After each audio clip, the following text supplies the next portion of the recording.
Well, I'm about to ask Kieran what happens if he wants to go. But before that, I want to ask you, what do you want the resolution to be? Because this is calculated. Presumably, Mo Salah wants to leave, or he wants to be immediately reinstated to the team and given some nice cake or something.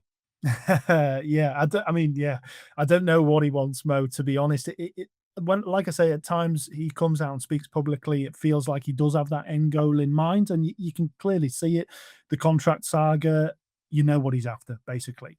With this one, I think it's a bit more difficult to see what the long-term goal is from Salah because it sounded the way he was speaking. It did sound quite final, and there have been rumblings that a Saudi offer is coming and that will see him leave in the January window.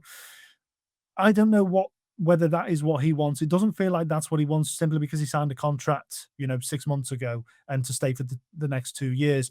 Me personally, I think there still has to be an attempt to find a resolution between both Slot and Salah. I think the ideal world for everybody connected with Liverpool is that Salah comes back in the team, regains his form, and everything's rosy again. And that could happen. I don't think that Slot had a long-term vision of leaving him out here with the plan of that's it, he's gone out of the team. I think he wanted to look at things pre-AFCON. He wanted to make a change because it wasn't working.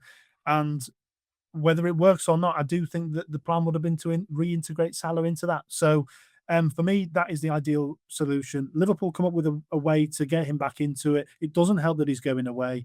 But yeah, I can't quite see that happening at this point.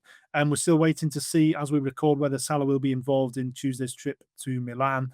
So if he doesn't go to that, if he does go to that, I don't think that will have a massive bearing simply because he is going away anyway. That cooling off period might give everybody the chance just to settle down a little bit and think, what do we really want here?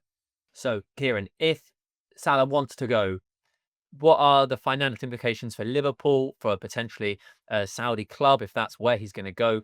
What would have to happen? Because obviously he has just signed a massive new contract.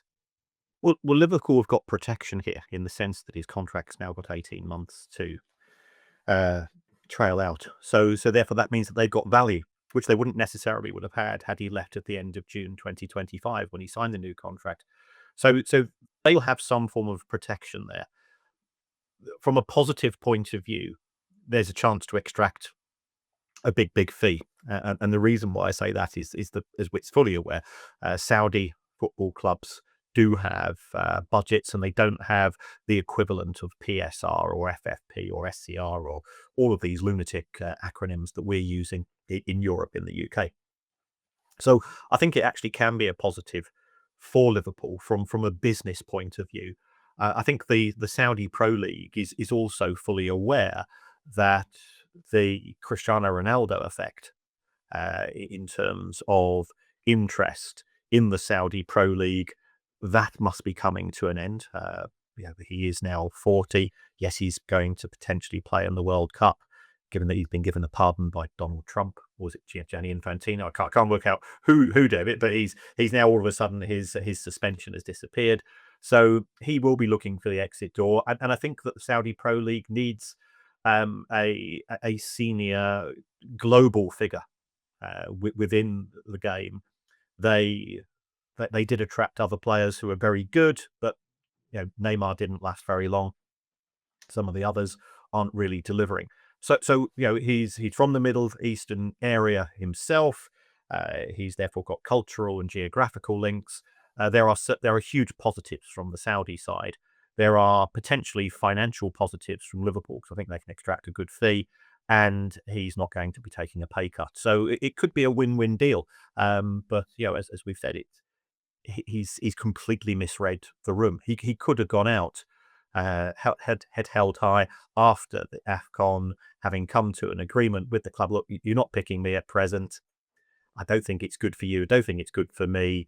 And everybody, salutes him as he goes, and remembers all that he has done for Liverpool Football Club, because he's been a magnificent player.